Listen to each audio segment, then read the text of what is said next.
네, 우리 이 시간에는 어떤 에녹과 라멕이라는 말씀의 제목으로 함께 말씀의 은혜를 나누겠습니다. 지금 우리는 성결교회 주일로 예배를 드리고 있습니다. 지금 예배를 드리고 있는 이 제주 로아교회는 기독교 대한성결교회 교단이라는 교단에 속한 교회입니다. 그래서 저희 교단에 대해서 좀 더 간단하게 설명을 드리겠습니다. 미스터 션샤인이라는 드라마를 보게 되면 그 드라마의 역사적인 배경이 되는 상황을 우리가 보게 되면 1907년에 이 조선에는 큰 변고를 겪게 됩니다. 고종 황제가 헤이그 밀서를 통해서 강제 퇴위를 당하게 되고요. 그로 인해서 이 대한제국 군대가 완전히 해산이 되게 됩니다. 그리고 일본은 이완용이라는 우리가 잘 알고 있는 친일파죠. 이완용이라는 사람의 정미칠적이라는 것과 함께 이토 히로부미의 한일 실현량을 통해서 우리가 잘 알고 있는 정미 7조약이라고 하는 그 조약이 세워지면서 우리나라 조선은 불평등 조약을 맺게 됩니다. 바로 그런 불확실성 그리고 상실의 시대에 1907년에 그리고 5월 31일 날 경성 무교에서 북을 치며 나팔을 치던 두 청년이 있었습니다. 사진에도 나오게 되는데요. 바로 정빈과 김상준이라는 사람입니다. 자, 이들은 우리나라에 들어온 외국인 선교사에 의해서 복음을 듣게 됩니다. 그리고 복음을 듣고 회심하고 예수 그리스도를 믿게 되었습니다. 그리고 나서 일본에 있는 동경 성서학원에 유학을 가서 신학을 공부하고 돌아온 청년들이었습니다. 자, 우리 교단의 모체가 되는 신학이 있습니다. 바로 중생성결 신유재림이라는 사중복음이에요. 그래서 이 정빈과 김상준이라는 청년이 동경성서학원에서 신학을 공부하고 나서 이 사중복음이라는 이 복음을 들고 구령의 열정으로 전도를 하기 시작합니다. 그때에 처음 세웠던 전도관이 바로 무교동에 있는 복음전도관입니다. 그리고 그 이후에 함께 경성 성서학원을 세워서 신학을 배우고자 하는 많은 젊은이들을 가르치게 돼요. 그래서 지금은 이 무교동 복음전도관이 어디에 있냐면 중앙선결교회 자리가 바로 복음전도관 자리고요. 그리고 경성 성서학원은 원래 중앙선결교회 자리에 있었는데 나중에 몇 년 후에 아현선결교회로 이전을 하게 됩니다. 그래서 그 복음을 전했던 그 정신과 또 그 복음을 전했던 그때의 어떤 마음을 아직도 우리 성결교단이 사중복음이라는 이 신학을 통해서 품고 있는 것이죠. 그래서 이 정빈과 김상준이라는 이 두 명의 청년, 복음을 들고 홀로 그곳에서 구령의 열정으로 복음을 전했던 그들로 인해서 120년이 지난 지금 우리 성결교회는 50만의 성결 가족으로 성장하고 부흥을 하게 되었습니다. 자, 아까 말씀드린 것처럼 우리 성결교단은 사중복음을 강조합니다. 중생, 성결, 신유, 재림. 간단하게 설명을 드리면 이 중생은 거듭남이 예수 그리스도를 내가 믿고 영접하고 거듭남이죠. 그리고 성결은 뭐냐면 거듭났다면 구별되고 분리된 삶을 살아야 된다는 것입니다. 자, 신유는 뭐냐면 그야말로 치유예요. 우리가 예수 그리스도 이름으로 부르짖고 기도하면 우리의 질병이 나을 수 있다는 믿음이죠. 그리고 재림사상은 이 땅에 예수님께서 오셨죠.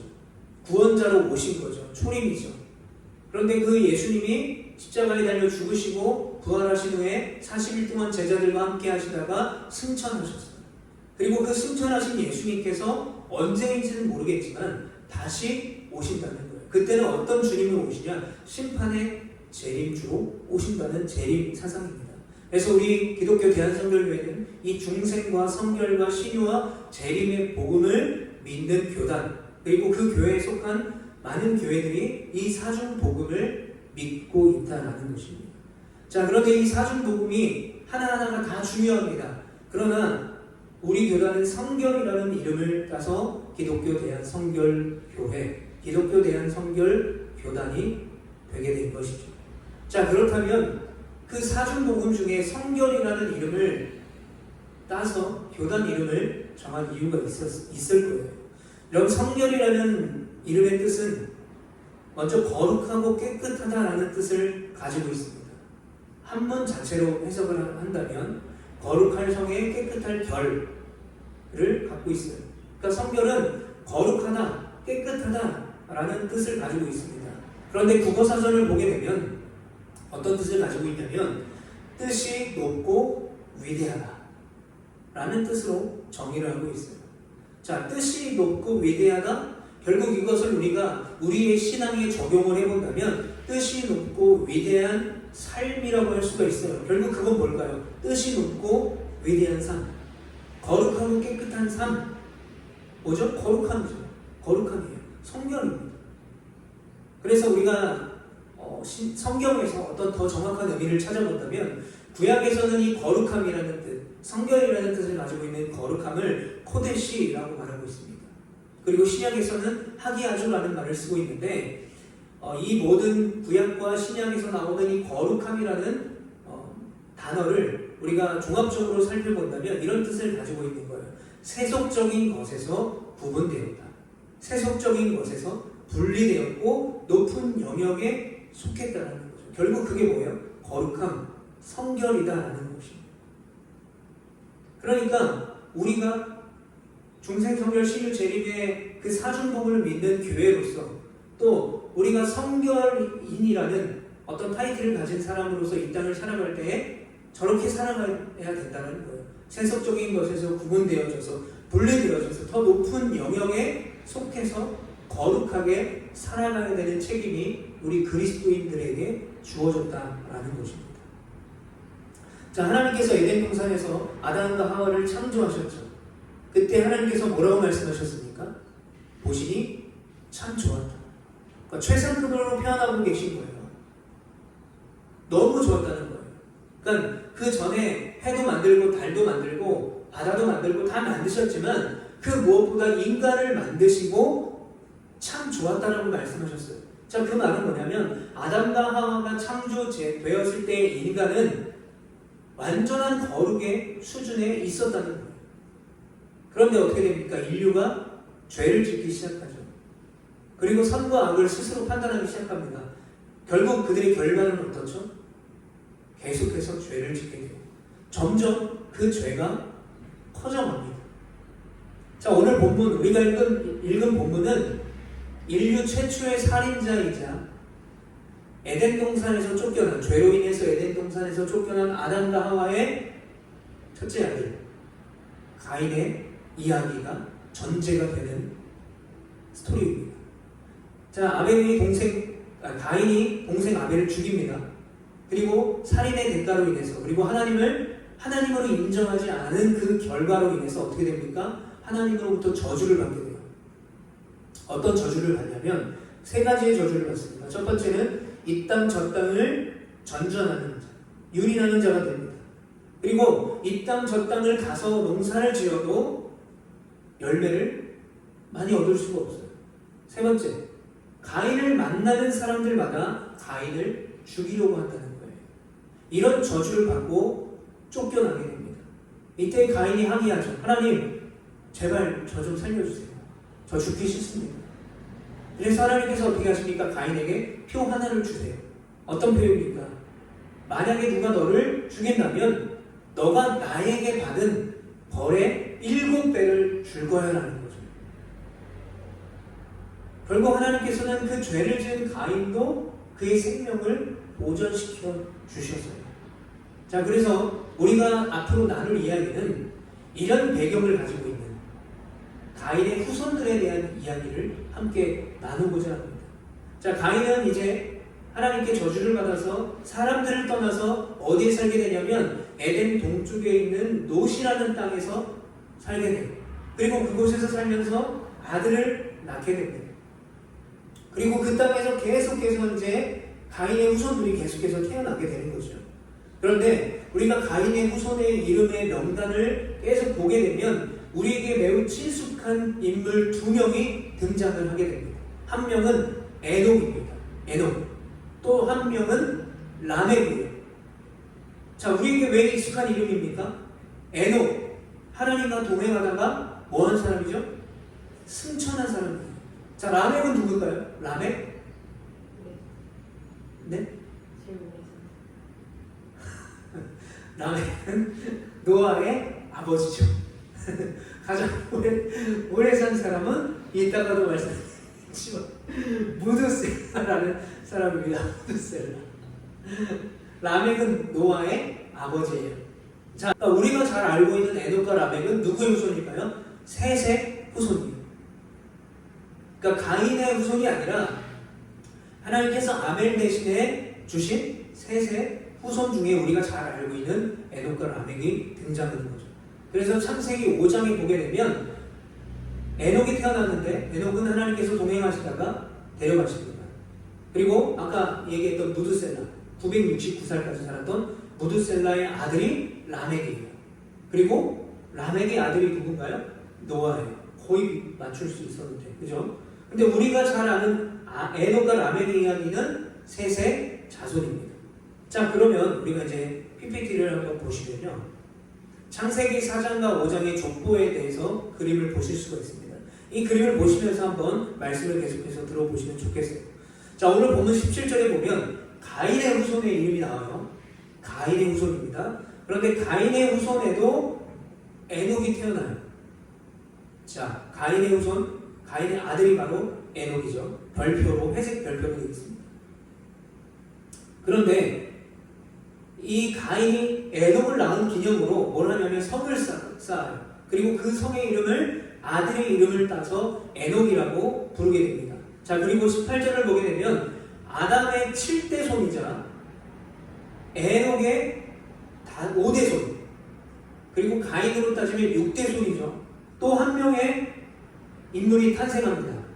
우리가 잘 알고 있는 셋의 후손 중에 노아의 아버지로 알고 있는 라멕이라는 사람이 태어나요.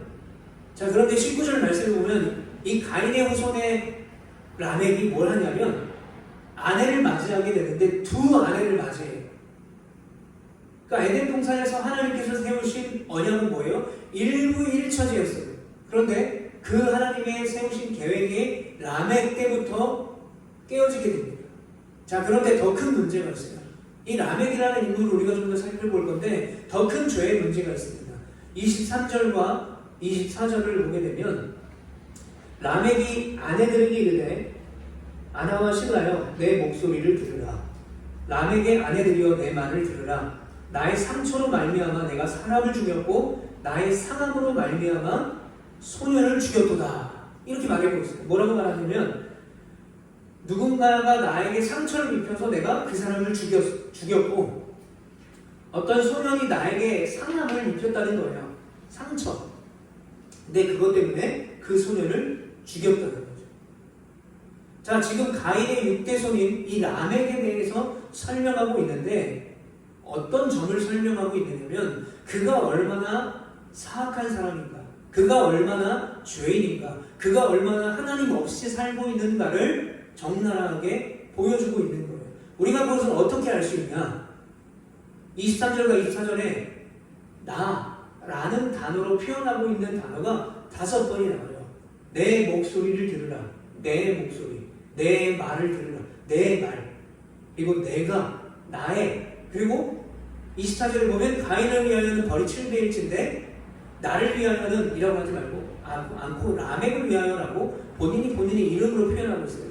그러니까 라멕, 즉 나를 말하는 거죠. 그러니까 나라는 단어가 이 짧은 문장에 5번이 나온다는 거죠. 그러니까 이 라멕이 얼마나 자기중심적으로 살았는가, 이기적으로 살았는가라는 것을 우리는 잘 알 수 있어요. 그런데 이 23절부터 24절을 주석해 보니까 이게 시의 운율을 가지고 있다라고 말하고 있어요. 시의 운율이라는 건 뭐예요?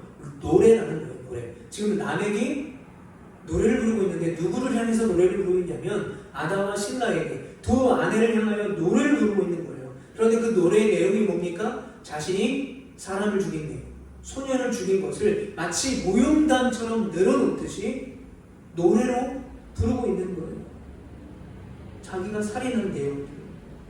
자, 24절 가인을 위하여는 벌이 700일째인데 라멕을 위하여는 벌이 77일이로나 하였더라.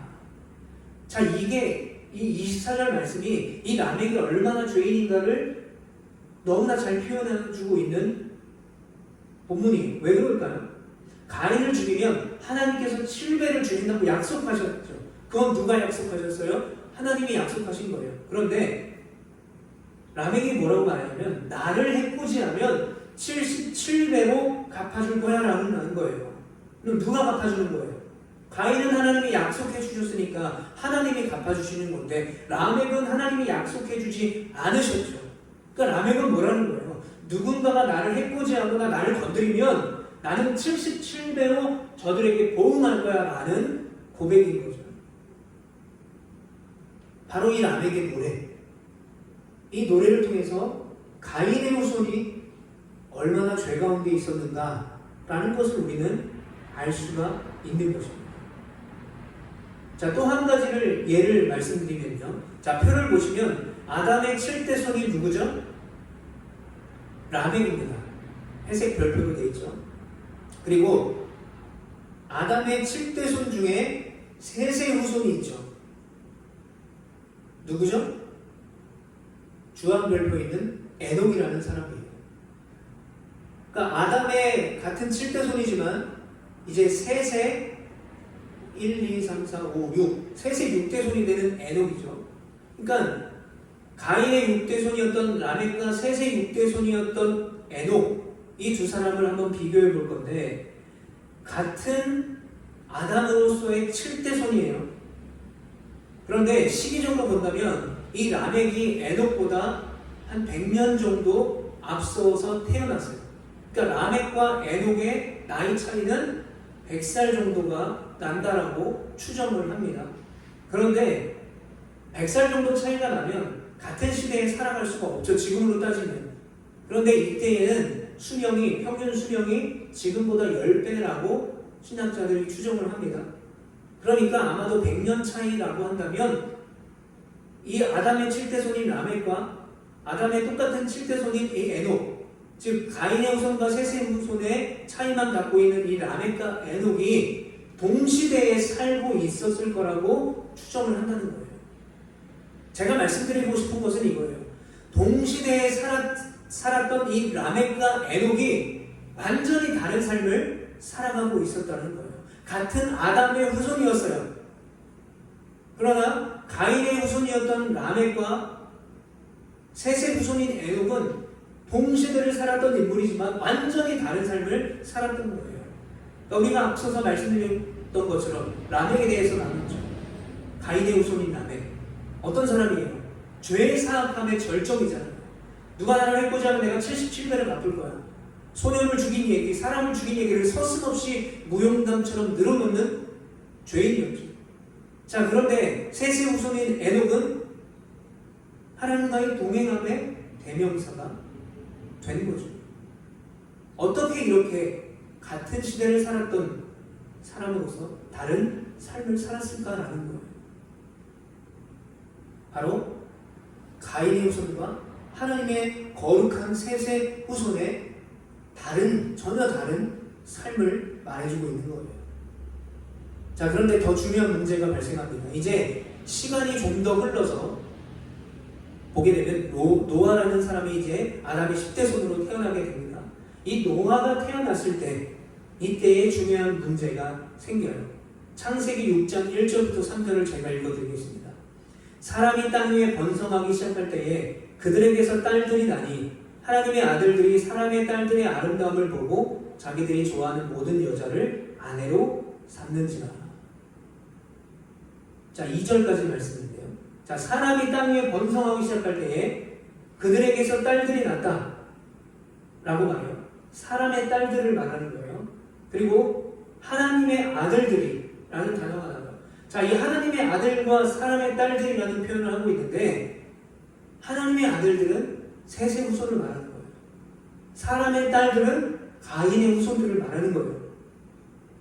즉 하나님의 아들들이 사람의 딸들의 아름다움을 보고 모든 여자를 아내로 삼았다는 말은 뭐예요? 셋의 후손과 거룩했던 셋의 후손과 죄가 만연했던 가인의 후손들이 혼인하기 시작했다는 거예요. 무슨 말이에요? 구별됨이, 거룩함이, 성결함이 무너지기 시작했다는 거예요. 그래서 3절에 뭐라고 말씀하십니까? 하나님께서 여호와께서 이르시되 나의 영이 영원히 사람과 함께 있지 아니하리니 그들이 육신이 되었다.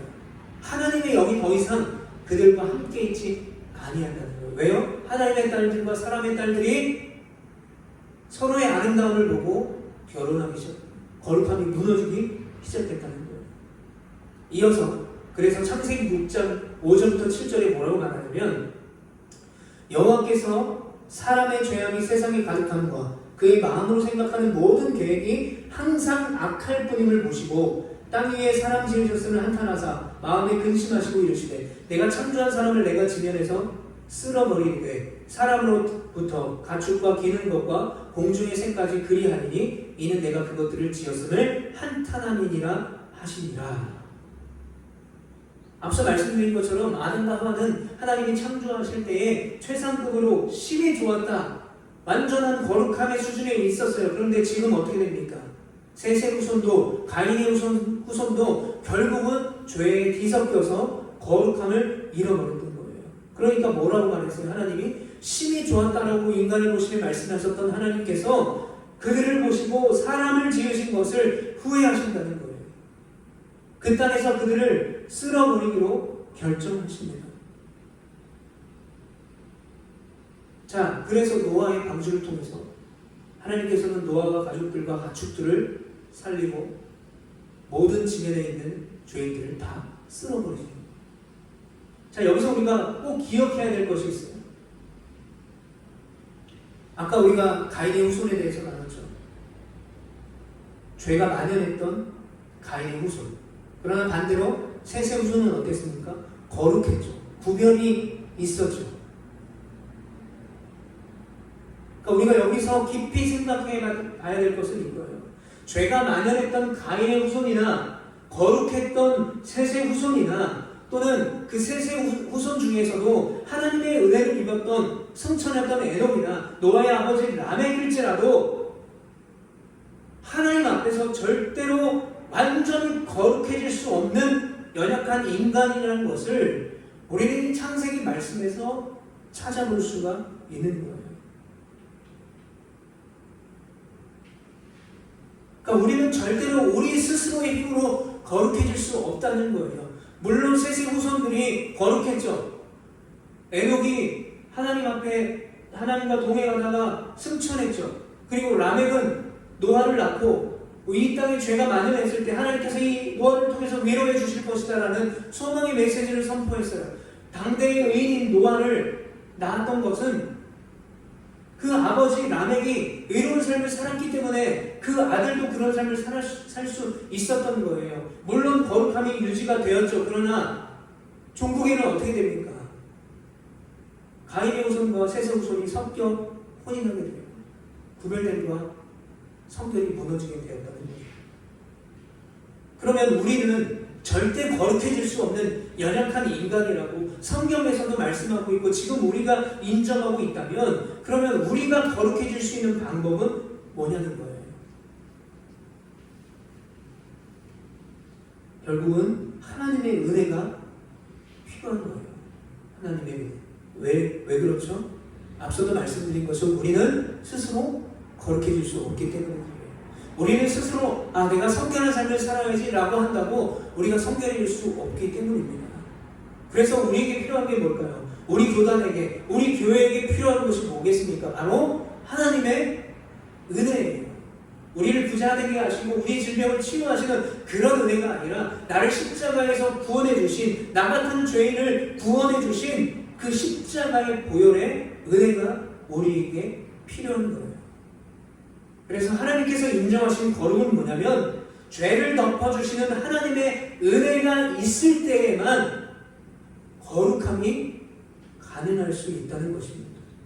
우리가 앞서서 찬양했던 것처럼 보혈을 지날 때 우리가 하나님의 품으로 나아갈 수가 있는 거예요. 보혈이 없이는 그 십자가의 보혈의 능력을 우리가 힘입지 않고서는 그 십자가의 보혈의 능력을 믿지 않고서는 우리는 절대로 하나님께 나아갈 수가 없어요. 우리의 능력, 우리의 힘, 우리의 어떤 재산 이걸로는 나아갈 수가 없어요. 시작부터 할 수가 없는 것입니다. 그러므로 오늘 본문을 통해서 그리고 또 우리가 앞서서 계속 나눴던 이런 성경의 이야기를 통해서 결국 성경에서 강조하고 있는 결론이 있어요. 그게 뭐냐면 셋의 후손으로 노아의 후손으로, 그러니까 셋의 후손, 노아의 후손, 그리고 아브라함과 야곱과 유다, 다윗의 후손으로 누굴 보내실 거냐? 바로 예수 그리스도를 보내주신다는 것을 말씀하고 계신 거예요. 한 번 더 쉽게 설명을 드리면 하나님께서는 우리에게 약속하신 것을 반드시 이루시는 하나님이세요. 신실하신 하나님이십니다. 그 신실하신 하나님께서 셋의 후손으로 노아의 후손으로 아브라함과 야곱과 유다의 그리고 다윗의 후손으로 독생자 예수 그리스도 그 예수님을 우리에게 보내주신다는 거예요.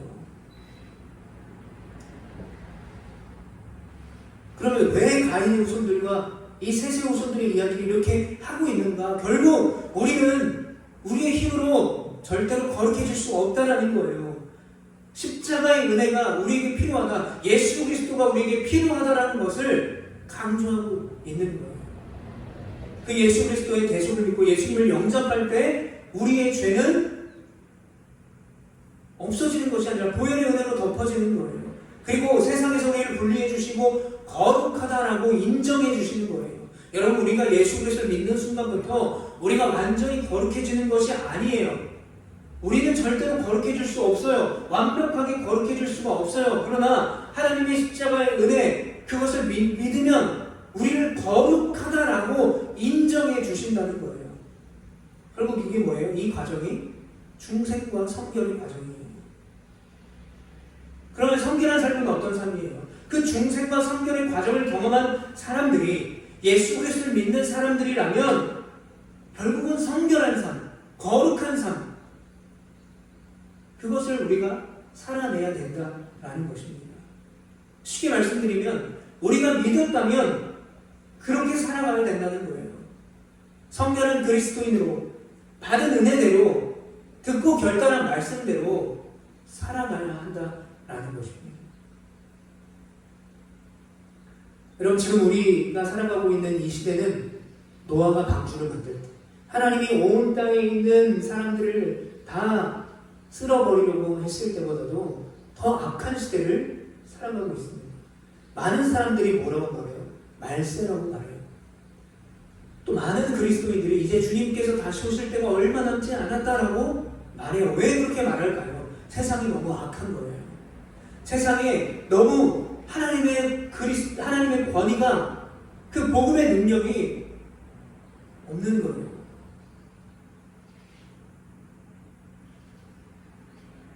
그러나 분명한 건 뭘까요? 하나님께서 온 땅에 있는 사람들을 다 비를 내려서 홍수로 그들을 쓸어버리고자 하셨을 때에도 하나님은 노아라는 사람을 찾으셨어요. 그렇기 때문에 이러한 시대를 살아가고 있는 우리들, 하나님께서 찾고 계신 거예요. 셋과 같은, 에녹과 같은, 라멕과 같은, 노아와 같은 그런 사람들을 주님은 찾고 계신 거예요. 그런 거룩한 하나님의 사람들을 찾고 계신 거예요. 아까 우리 교단의 사순복음에 대해서 말씀드렸어요. 오늘은 제가 중생과 성결에 대해서만 설명을 드렸는데 왜 성결이 중요한가? 왜 우리 교회가 성결교회, 성결교단이 되었는가? 결국은 성결한 삶을 살고 있는 그 한 사람을 주님은 쓰시기를 원하시고 찾고 계시고 그 사람을 사용해서 이 악한 시대에서 하나님의 살아계심을 나타내고자 하는 거예요. 그런 교회를 찾고 계신 것입니다. 수많은 교회들이 있지만 그런 교회들을 찾고 계시고 수많은 이 땅에 세우신 그 교회들이, 성도들이 그렇게 살기를 간절히 원하시는 거예요. 그렇기 때문에 오늘 말씀을 들은 우리가 먼저 결단해야 될 것이 있다면 이겁니다. 아직까지 혹시나 우리들 가운데 예수님을 영접하지 않으신 분들이 계시다면 그 예수님을 구주 예수 그리스도로 영접하시는 여러분 되시기를 간절히 축복합니다. 제가 왜 성도도 없이 저와 아내만 있는 이 상태에서 제주라는 낯선 곳에, 또 성산읍이라는 더 낯선 곳에 교회를 왜 개척을 했을까요? 저희 교회 이름이 로아교회지만 서로 사랑하라는 어떤 중심적인 사상을 갖고 있는 교회지만 결국 사랑은 저는 복음이라고 생각하는 거예요. 제가 왜 사랑하는가, 왜 섬겨야 되는가, 결국 그들에게 이 예수 그리스도를 알리기 위해서라는 거죠. 왜 알리고 전해야 될까요? 만약 예수 그리스도를 믿지 못한다면, 예수 그리스도를 알지 못한다면 오늘 본문의 가인과 같은, 이 가인의 후손들과 같은 그런 종말을, 결말을 맞이하게 될 것이 뻔하기 때문에 그래요. 또 한 가지 이유가 있어요. 여러분, 우리는 언젠가는 반드시 죽기 때문에 그래요. 그래서 전하는 거예요. 그래서 알려야 되는 거예요. 만약에 이 땅에서의 죽음이 끝이라면 저는 이렇게 목회자로 살 필요가 없어요. 힘들게 아무것도 없이 교회를 살 필요가 없어요. 막막하게 이 한국말을 쓰는 선교지라고 불리는 이 제주 땅에, 복음의 우리 5, 6%밖에 안 되는 이 제주 땅에 개척할 필요가 없어요. 저는 만약에 이 땅에서의 삶이 끝이라면 제 하고 싶은 대로 마음대로 살다가 죽으면 끝이에요. 그러나 저는 그 죽음이 끝이 아닌 것을 믿어요. 그리고 예수를 믿고 영접한 자에게 주어지는 영원한 하나님의 나라가 있음을 저는 분명히 믿어요. 그 믿음이 있기 때문에 전하는 거예요. 그 믿음이 있기 때문에 전해야 되는 거예요. 그 믿음을 믿는다고 한다면 전해야 되는 것이죠. 그러므로 여러분, 예수 그리스도를 믿으시길 축복합니다. 예수 그리스도를 믿는 믿음을 통해서 우리에게 부어주시는 그 구원의 은혜를 누리시는 여러분 되시기를 간절히 축복합니다. 그리고 예수를 믿고 영접했다면 우리가 확실히 기억해야 될 것이 있어요. 내가 구원받은 성도라고 할지라도 나만 구원받는 게 아니라 우리 후손들을 기억해야 돼요. 우리 이웃들을 기억해야 되는 거예요. 내가 복음을 믿고 복음을 들었고 믿었다고 해서 우리 이웃들이 변화되는 것이 아니에요. 우리의 자녀들이 변화되는 것이 아니에요. 뭘 해야 돼요? 때를 얻든 못 얻든 전해야 되는 것이죠. 그러면 어떻게 전해야 되냐라는 거예요. 아들에게, 딸에게 억지로 교회 다니라고 해요. 아니면 교회 다니면 용돈을 더 올려주겠다고 해서 교회 다니게 해요. 물론 그런 부분들도 우리 자녀들이 교회를 다닐 수 있는 방법이 되겠죠. 그러나 어떻게 전해야 되냐라는 거예요. 우리가 믿는 자답게 살아내야 되는 거예요. 그 삶으로 가르치는 거죠. 그 삶으로 전하는 거예요. 성결하게. 그래서 사도 바울이 성경에서 이렇게 말씀하고 있어요. 그러므로 형제들아, 내가 하나님의 모든 자비하심을 너희를 권하노니 너희 몸을 하나님이 기뻐하시는 거룩한 산제물로 드리라. 이는 너희가 드릴 영적 예배니라. 너희는 이 세대를 본받지 말고 오직 마음을 새롭게 함으로 변화를 받아 하나님의 선하시고 기뻐하시고 온전하신 뜻이 무엇인지 분별하도록 하라. 하나님이 생각한 하나님의 선하시고 기뻐하시고 온전하신 뜻이 무엇인지 잘 분별하면서 살아야 된다는 거예요. 즉 믿는 우리가 부모로서 영적 아비로서 잘 살아야 된다라는 거예요. 여러분, 가인의 후손을 기억해 보세요. 셋의 후손을 기억해 보세요. 중요한 건 뭘까요? 가인이 어떻게 살았는가예요. 셋이 어떻게 살아냈는가가 중요했던 거죠. 그러면 우리가 한번 고민해 봐야 돼요. 나는 가인인가? 아니면 셋인가? 그거에 따라 우리의 이웃들이, 우리의 후손들이 어떤 에녹과 라멕이 되는가, 그것이 결정된다는 거예요. 여러분, 우리의 후손이 어떤 에녹과 라멕이 되어야 되겠습니까? 바로 우리가 우리 온전한 믿음과 그 삶을 통해서 우리의 후손들에게, 우리 이웃들에게 하나님께서 인정하시는 그 거룩함에 그들이 동참하게 만드는 놀라운 하나님의 도구로 여러분들이 귀하게 쓰임받기를 간절히 축복합니다. 우리 제주 로아교회가 그렇게 쓰임받기를 축복합니다. 이 성산에 있는, 또 표산에 있는 교회들이, 또 제주에 있는 교회들이, 또 우리 제주에 있는 22개의 선결교회들이, 또 그곳에 신앙생활하고 있는 수많은 성도님들이 그런 도구로 쓰임받기를 간절히 축복합니다. 그렇게 쓰임 받는다면 노아라는 의인을 통해서 하나님의 나라를 다시 회복시켰던 것처럼 이 제주 땅이 다시 한번 회복될 줄 믿습니다. 그렇게 살기를 다짐하고 결단하며 회개하는 우리들 가운데 그렇게 살아갈 수 있도록 은혜와 지혜 또한 부어주실 것을 믿습니다. 그리고 간절히 소망하고 간절히 기도합니다.